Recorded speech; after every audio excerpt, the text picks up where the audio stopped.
Bapak, Ibu, saudara-saudari yang saya kasihi, mari kita kembali mau merenungkan sederhana saja bacaan Injil pada hari ini, Minggu 13 Juni 2021, hari Minggu biasa ke-11.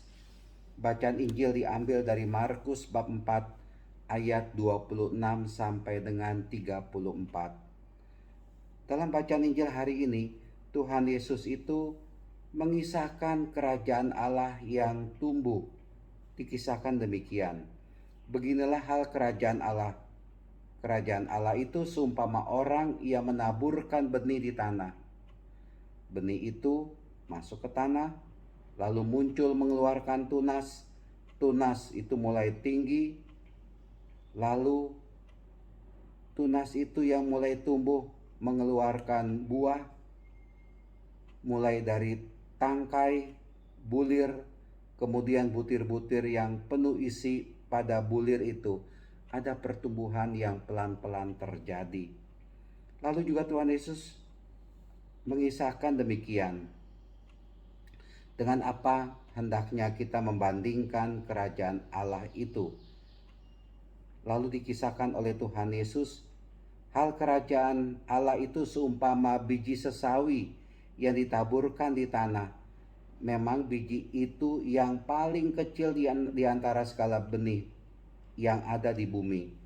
Tetapi apabila ditaburkan, ia tumbuh dan mulai menjadi lebih besar daripada segala sayuran yang lain, dan mengeluarkan cabang-cabang yang besar, sehingga burung-burung di udara dapat bersarang dalam naungannya. Entah kerajaan Allah itu seumpama benih yang ditabur di tanah, entah seperti biji sesawi, tapi menurut saya yang penting adalah mari kita sungguh melihat bahwa Allah sudah menghadirkan kerajaannya di dunia ini. Kerajaan Allah itu sudah ada di dunia ini. Dan mari kita kembangkan, turut serta mengembangkan kerajaan Allah itu yang sudah ada di dunia ini, atau di tempat di mana kita berada. Dan kalau kita mendengar kata kerajaan Allah, maka kerajaan Allah itu bagi saya identik dengan damai, identik dengan sukacita, identik dengan cinta kasih. Maka saya pikir biarlah bagaikan benih yang perlahan-lahan tumbuh, bagaikan biji sesawi yang perlahan-lahan juga tumbuh. Mari dalam diri kita, dalam keluarga kita, di tempat kita berada, di tempat kita kerja, biarlah kerajaan Allah itu juga hadir. Saya pikir Anda atau kita menjadi pelaksana, pembawa juga hadirnya kerajaan Allah kepada sesama kita. Maksudnya begini, biarlah kita juga dalam hidup ini bisa mewujudkan, memperlihatkan damai kepada orang lain, memperlihatkan sukacita, memperlihatkan cinta kasih itu kepada sesama, kepada orang lain.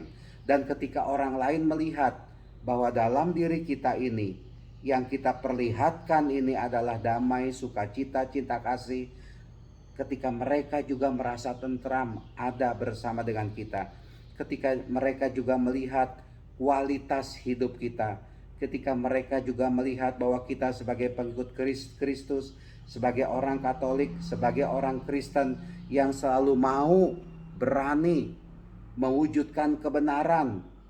Kebenaran itu adalah kerajaan Allah juga. Dan ketika orang melihat itu semua, nah inilah dia, orang-orang yang sungguh mengikuti teladan Tuhan. Dan dengan demikian kita juga mau bersama dengan Tuhan mengembangkan kerajaan Allah di dunia ini dimanapun kita berada. Jangan kita ciptakan neraka lah dalam hidup ini. Gak usah kita ciptakan neraka dalam hidup ini. Ya Bapak Ibu pasti tahu itu maksud kalimat saya, menciptakan neraka. Pertengkaran, perselisihan, ribut, berantem, berkelahi, percideraan, perselisihan dan sebagainya itu. Kita nggak usah melakukan hal-hal seperti itu. Kita nggak usah mengikuti hal-hal yang jelek, yang tidak baik itu. Tapi mari yang kita lakukan adalah bersama dengan Tuhan Yesus, kerajaan Allah ini semakin meluas, semakin dikenal oleh orang lain.